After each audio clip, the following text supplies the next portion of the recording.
यो देशको मुट्टु भित्र दबेको आक्रोश अब फुट्छ। यो देशको मुट्टु भित्र दबेको आक्रोश अब फुट्छ। तिम्रा तागत र तिक्दमले छेक्न सक्दैनौ। यो ज्वालामुखी अब फुट्छ। यो ज्वालामुखी अब फुट्छ। सत्यको आवाज सधैँ बलियो हुन्छ। सत्यको आवाज सधैँ बलियो हुन्छ। मेटिँदैन कहिल्यै यो गाथा। सत्यको आवाज सधैँ बलियो हुन्छ। मेटिँदैन कहिले यो गाथा। भ्रष्टाचारी देशद्रोही आतंकवादीलाई अन्त्य गर्ने खाएका छौं कसम र बाछा। खाएका छौं कसम र बाछा। कति थिचोमिचो गर्छौ, कति लुकाउँछौ तिम्रो बेइमानी।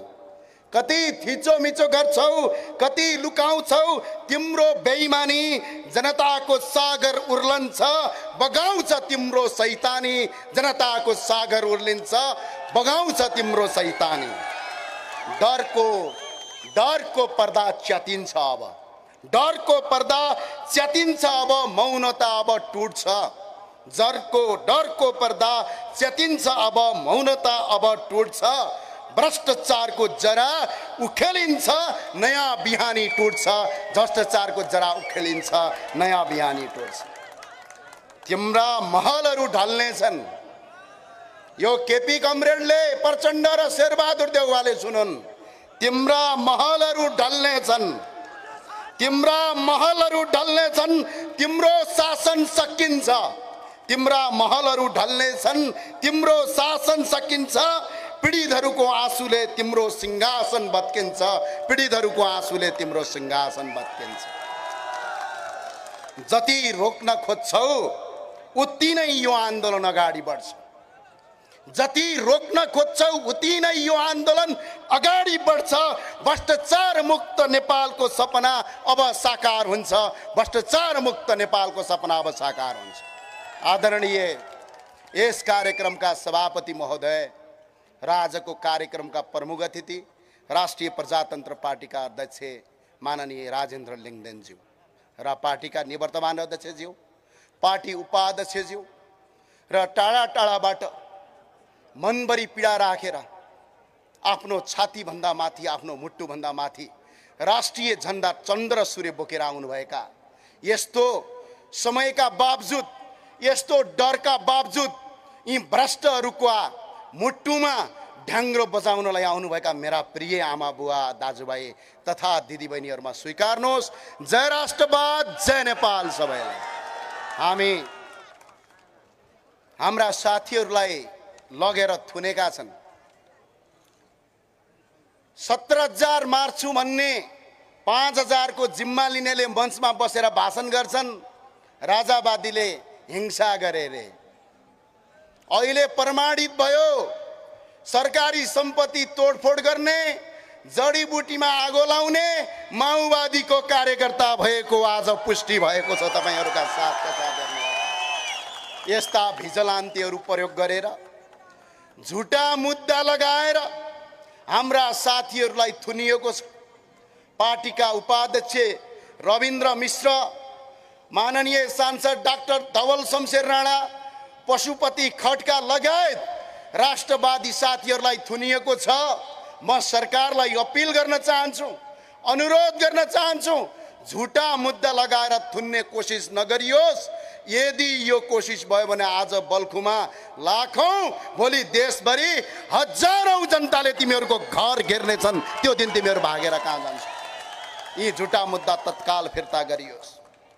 म आज यो विद्रोह किन भयो, यो विद्रोह किन आवश्यकता भयो भनेपछि अहिले यी नेताका छोराछोरी हेर्नुस् त एकछिन। एकजना कोही नेताको छोराछोरी नेपालको क्याम्पसमा पढ्छ।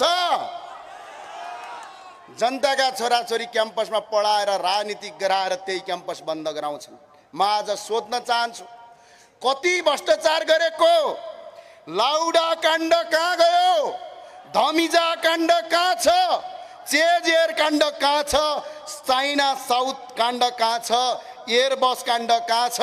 घोटाला, सुडान घोटाला, ओम्नी प्रकरण, बुढी Gandaki, wide body Gokarna resort 70 crore को सिक्योरिटी प्रियोस ऑडियो काण्ड नक्कली भुटानी शरणार्थी ललिता निवास 60 केजी सुन 9 केजी सुन सहकारी काण्ड त्यसैगरी सर्प काण्ड टेरामेक्स काण्ड भिरकुटी मण्डपको भ्रष्टाचार एनसेल काण्ड नेपाल ट्रस्टको जग्गा काण्ड मेलम्चीको खानेपानीमा भ्रष्टाचार बालुवाटारको जग्गा कर्ल्याप्पै खाने काण्ड क्यान्टनमेन्टको घोटाला एमसीसी का दलाल नेपाल स्काउटको जग्गा बेची खाने अपराधी चोर फटा त्यति मात्र होइन यहाँका नेवार समुदायको गुठी बेचेर खाने यी दलालहरूले गुठी काण्ड र अहिलेको प्रधानमन्त्रीको गिरिबन्धु टी स्टेट काण्ड त्यति मात्र होइन कम्बोडियामा पैसा लुकाउने काण्ड यसका साथ यति काण्डको छानबिन गर दोषीलाई कारबाही गर अख्तियारका प्रमुखलाई मेरो अपिल छ पार्टीका कार्यकर्ताको हल्लुने कार्यकर्ता नबन अख्तियार प्रमुखज्यू तपाईलाई अपिल छ होइन भने राष्ट्रिय प्रजातन्त्र पार्टीले मात्र होइन यो राष्ट्रवादीहरूले यो शक्ति अगाडि बढायो भने यी काण्डका नाइकेलाई जेल हाल्छौँ थुन्छौँ र यिनको जमानत सर्वोच्च हरण गर्छौँ भनेर हामी यो आन्दोलनमा अगाडि बढेका छौँ। धेरैले भन्ने गरे आज देश बेरोजगारी छ 80 लाख भन्दा बढी युवाहरूका देशमा काम गर्न बाध्य छ देशमा भ्रष्टाचार गरेको छ लुटेको छ आवाज उठायो भने गोली हान्न आउँछ यो देश तिमीहरूले आर्जिया हो यो देश नेपाली जनता र राज संस्थाले आर्जेको हो मार्क्स र लेनिनले होइन यो जे मन लाग्यो त्यही नगर आज बेरोजगारी भयो अहिले गणतन्त्रमा धेरै उपलब्धि गर्यौं रे भनेर भाषण गर्छन् केही साथीहरू म सोध्न चाहन्छु भिरकुटी कागज कारखाना खै हरिसिद्धि टेक्सटाइल खै बाँसबारी छाला जुत्ता खै बालाजु कपडा उद्योग खै काँचो छाला संलग्न केन्द्र खै नेपाल क्युब आयल खै नेपाल जुट विकास केन्द्र खै सुर्ती विकास कम्पनी खै नेपाल ढलोट कारखाना खै नेपाल रघुजीव जुट मिल खै नेपाल चिया विकास लिमिटेड खै नेपाल कृषि आयोजना खै विराटनगर जुट मिल खै हिमालयन सिमेन्ट उद्योग खै घरेलु शिल्पकार बिक्री खै नेपाल कोल लिमिटेड खै हेटौडा कपडा उद्योग खै नेपाल यातायात संस्थान खै बुटोल पावर कम्पनी खै बिरगञ्ज चिनी मिल खै कृषि औजार खै भक्तपुर इट्टा कारखाना खै लुम्बिनी चिनी मिल कारखाना खै नेपाल रोजिन टर्मेन्टाइन खै कृषि चुन उद्योग खै नेपाल डिलिङ कम्पनी खै नेपाल दूरसञ्चार कम्पनी खै हुँदा हुँदा काठमाडौँमा चल्ने टर्ली बस खै कहाँ बेचेर खायौ यसको हिसाब किताब चाहिन्छ हामीलाई आज युवालाई कल कारखाना बन्द गर्ने उद्योग बन्द गर्ने बम पट्काउने आफ्ना छोराछोरी विदेश पठाउने जनताका छोराछोरी नेताका छोरी युरोप अमेरिका जनताका छोराछोरी खाडी पठाउने अनि यहाँ आएर भाषण गरेर देशलाई बर्बाद पार्ने यी लुटेराहरूका विरुद्धको आन्दोलन हो यो उठ्छ यसका साथ यो 16 वर्षमा यिनीहरूले 14 वटा सरकार फेरे 1000 मान्छे मन्त्री भए 3000 करिब सांसद भए 31 मन्त्री भए 30 वटा प्रदेश प्रमुख 3टा राष्ट्रपति 3टा उपराष्ट्रपति गाउँ गाउँमा छोटे राजा बनाएर यो देश लुट्ने एकजना मान्छेलाई रोजगारी दिन सकेका छैन अनि भन्छन् के थाहा छ म आज सोध्न चाहन्छु यो आमसभालाई 25 वटा केन्द्रीय अस्पताल राजाले बनाइदिनु भयो तपाईले बनाए हो कसैले टिचिङ यिनीहरूले बनाएको हो पाटन यिनीहरूले बनाएको हो 5 वटा विकास क्षेत्रका क्षेत्रीय अस्पताल यिनीहरूले बनाएको हो 57 वटा जिल्ला अस्पताल यिनीहरूले बनाएको हो एउटा अस्पताल बनाउनु छैन एउटा विद्यालय बनाउनु छैन एउटा उद्योग कल कारखाना बनाउनु छैन सिर्फ पार्टीका कार्यकर्ता पाल्ने त्यही कार्यकर्ता लुट्ने देश बर्बाद पार्ने आफ्ना छोराछोरी युरोप अमेरिका पढाउने जनताका छोराछोरीलाई यहाँ त्रिभुवन विश्वविद्यालय गएर ढुङ्गा हान भन्ने यसका विरुद्धको आन्दोलन हो त्यो भावनाले भन्छु म तपाईलाई 24,818 वटा विद्यालय 2044 सालमा बनेका छन् यो तिमीहरूले बनाएको हो खुब भाषण गर्छौ काङ्ग्रेसका गगन थापा र विश्वप्रकाश शर्मा जे हो। आज सुनाउन चाहन्छु यो 24,818वटा स्कुल र बाबुराम भट्टराईले पनि सुनुन्, राजाका पालामा पढ्न दिँदैन थियो भनेर जनता भट्काउने उनै राजाका पालामा एसएलसीको बोर्ड फर्स्ट हुन्। ल यस्तो झुटो कुरा गर्ने, यी झुटा कुरा गर्नेलाई झन्डै 1440 क्याम्पस मध्ये आज 539 क्याम्पसहरू बन्द हुने अवस्थामा छन्। एक वर्षमा 71,000 मान्छेले यो देश छोडेर अर्को देशमा पढ्न बाध्य छन्। 7 लाखभन्दा बढी युवा अर्काको देशमा बेलचा हान्न जाँदैछन् हरेक वर्ष। आज अवस्था यस्तो छ। 6वटा विश्वविद्यालय तिमीहरूले बनाएको हो, त्रिभुवन विश्वविद्यालय तिमीहरूले बनाएको हो, संस्कृत विश्वविद्यालय तिमीहरूले बनाएको हो, काठमाडौँ विश्वविद्यालय तिमीहरूले बनाएको हो। एउटा विश्वविद्यालय बनाउन सक्नु छैन। आज देशको माओवादीका साथीहरूलाई मेरो अपिल छ, 10 वर्षको युद्धमा यो देशले 1 खर्ब 30 अर्ब रुपैयाँ क्षति बेहोरो आजको मूल्यलाई यदि मापदण्ड गर्ने हो भने 5 खर्ब रुपैयाँ यो देशको भौतिक संरचना ध्वस्त पार्यो। यसको ब्याज सहित प्रचण्डको सम्पत्तिबाट हडहडपन गर्नुपर्छ। म यो के परिवर्तन भयो? प्रचण्डजीका छोरी मन्त्री, सांसद, बुहारी मन्त्री, छोरी मेयर, भाइ जुवाई, छोरो नाति सबैलाई पदमा पुग्नका लागि यो देशले 305 खर्ब आजको मूल्यमा झन्डै 15 खर्ब 1500 अर्बको भौतिक क्षति भयो। यसको एक हिस्सा माओवादीले तिर्न पर्छ। यो एउटाका साथ हामीले भन्न चाहन्छौँ। 1100वटा ठुला र साना उद्योगहरू बन्द गराए। यदि यो डाटा फेक छ भने नेपालको कुन मञ्चमा आउँछौ हामी तयार छौँ तिमीहरूसँग बहस गर्न। 1100वटा ठुला र साना उद्योग बन्द गरायौ, 1 लाखभन्दा बढी घरेलु उद्योग बन्द गरायौ, 6 लाखभन्दा बढी मान्छेलाई बेरोजगार बनाएर आज विदेशमा बेलचा हान्न बनायौ। यसैका लागि हो तिम्रो क्रान्ति। हामी यो चाहन्नौ देशमा जनताबाट प्रत्यक्ष निर्वाचित कार्यकारी प्रधानमन्त्री ल्याउँछौँ। यी घुडा टेक्ने र र्याल काट्नेलाई सजाका लागि यो देशबाट बहिष्कार गर्छौँ। यो आन्दोलनका लागि हामी अगाडि बढिरहेका छौँ। साथीहरू हो, अस्ति एक दिन काङ्ग्रेसका महामन्त्रीले विश्वप्रकाश शर्माजीले एउटा गलत डाटा संसदमा पेश गर्नुभयो। राजाका पालामा देश गरिब थियो, अहिले देश धनी भयो भन्नु यदि कसैले सुन्नुभएको छैन भने आदरणीय नेता विश्वप्रकाश शर्माको कानमा बस्ने गरेर सुनाइदिनु होला। प्रति व्यक्ति आएको कुरा लिएर उहाँले झुट बोल्नु भएको थियो संसदमा। हामीले संसदमा ल ठिकै छ त, जनताले फैसला गर्लान् भनेर चुप लागेर बस्यौँ। तर आज जवाफ दिने बेला भयो। गगन थापाले झुट बोल्नुभयो, विश्वप्रकाश शर्माले झुट बोल्नुभयो। यो गनाउने तन्त्र, विदेशीको दलाल तन्त्र राख्नका लागि सिस्टर निर्मलाको फन्ड कति चलाउँछौ साथीहरू हो? अब बन्द गर। राष्ट्रवादीको झन्डा उठिसकेको छ। म आज भन्न चाहन्छु, सुन्नुहोस् तपाईँले, प्रति व्यक्ति आए 2044 सालमा, पत्रकार साथीहरूले पनि सुन्नुहोस्, प्रति व्यक्ति आए 2044 सालमा नेपालको $146 थियो भने हाम्रो छिमेकी राष्ट्र चीनको $284 थियो 2044 सालमा। आज चीनको प्रति व्यक्ति आए $24,360 छ भने नेपालको $1,456 छ।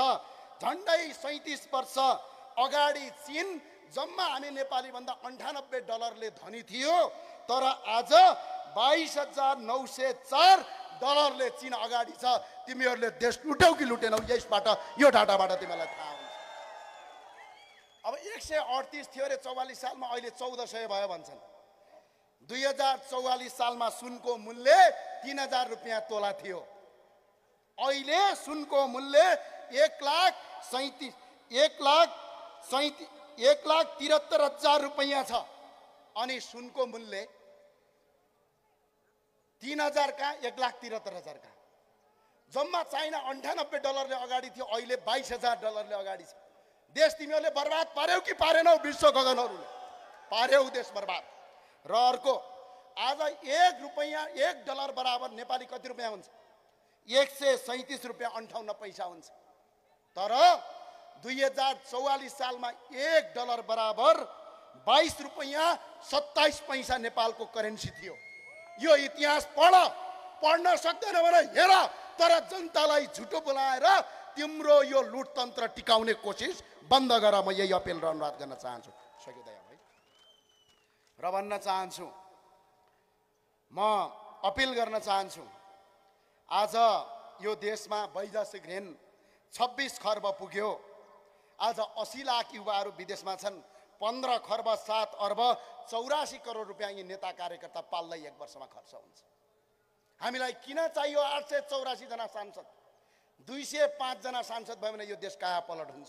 आवश्यकता छैन। अनि त्यही भएर म सबैलाई भन्न चाहन्छु, तपाईहरुले बिजुली निशुल्क बाल्नुहुन्छ? खै हात उठाउनु त परका मान्छे। बिजुली निशुल्क बाल्छ कि बाल्दैन? पानी निशुल्क पाइन्छ? सडक राम्रो छ? शिक्षा निशुल्क छ? रोजगारी छ? अनि केका लागि नि होला हामीले मान्ने? 300% कर लिन्छन् यिनीहरूले। 1 वर्षमा 300% भन्दा बढी कर उठाएका छन् यिनीहरूले। त्यही भएर म एउटा गीतबाट तपाईलाई भन्न चाहन्छु, जन्मदेखि मृत्युसम्म करै करको भारी, न त शिक्षा न त स्वास्थ्य, कर केका लागि? अब जनतालाई अपिल गर्न चाहन्छु, विदेशमा रहेका नेपालीलाई अपिल गर्न चाहन्छु, यदि यिनीहरू नवीन सम्झौतामा आउँदैनन्, परदेश खारेज गर्दैनन्, यी छोटे राजाको अन्त्य गर्दैनन्, यदि यिनीहरूले जनताबाट प्रत्यक्ष निर्वाचित कार्यकारी प्रधानमन्त्री गर्दैनन्, यदि हिन्दू बुद्ध किराँत सहितको वैदिक सनातन हिन्दू राष्ट्र गर्दैनन्, यदि राष्ट्रपतिको ठाउँमा राजा राख्दैनन् भने नेपालभरिका जनताले कर तिर्नु हुँदैन, विदेशबाट रेमिटान्स पठाउनु हुँदैन। यी त्यही दिन गल्छन्। त्यसका लागि तपाईहरु तयार भएर बस्नु होला। मेरा साथीहो, यो आन्दोलनको सुरुवात हो, यो आज भाषण होइन। हाम्रा साथीहरूलाई जेल एकपटक जोरदारका साथ बनाऊ। हाम्रा साथीहरूलाई रिहाई गर। आवाज भएन, यतिले पुग्छ पुग्दैन। हाम्रा साथीहरूलाई रिहाई गर। भ्रष्टाचारी मुर्दाबाद, उखान टुक्का मुर्दाबाद। याद गर सरकार, याद गर। सडकमा होस्, संसदमा होस्, यो भ्रष्टाचारीका विरुद्धमा खडा हुन्छौँ, चाहे छातीमा तातो गोली हान, 1 इन्च पनि पछाडि डराएर बस्दैन। त्यही भएर साथीहो, यो आन्दोलनको सुरुवात हो, यो आन्दोलनको सुरुवात हो। 15 गते जस्तो आज घुसपैठ गरेर, काहीँ छिराएर यो आन्दोलनलाई भाँडौला सोचेका छौ भने दिवा सपना हो। हाम्रा स्वयंसेवकले च्याप्पै समाएर ढ्याक्कै पुलिसलाई बुझाउँछन्। यो कुराका साथ याद गर्नु होला। त्यही भएर म जाँदा जाँदै सबै साथीहरूले 2 हात उठाउनुहोस्। आन्दोलनका लागि तयार हो, तयार हो। भ्रष्ट सरकार मुर्दाबाद, भ्रष्ट सरकार मुर्दाबाद, देशद्रोही मुर्दाबाद। याद गर सरकार, एक दिन तिम्रो घर घेर्छौं। यो कुराका साथ भन्दै बिदा हुन चाहन्छु। जय राष्ट्रवाद, जय नेपाल।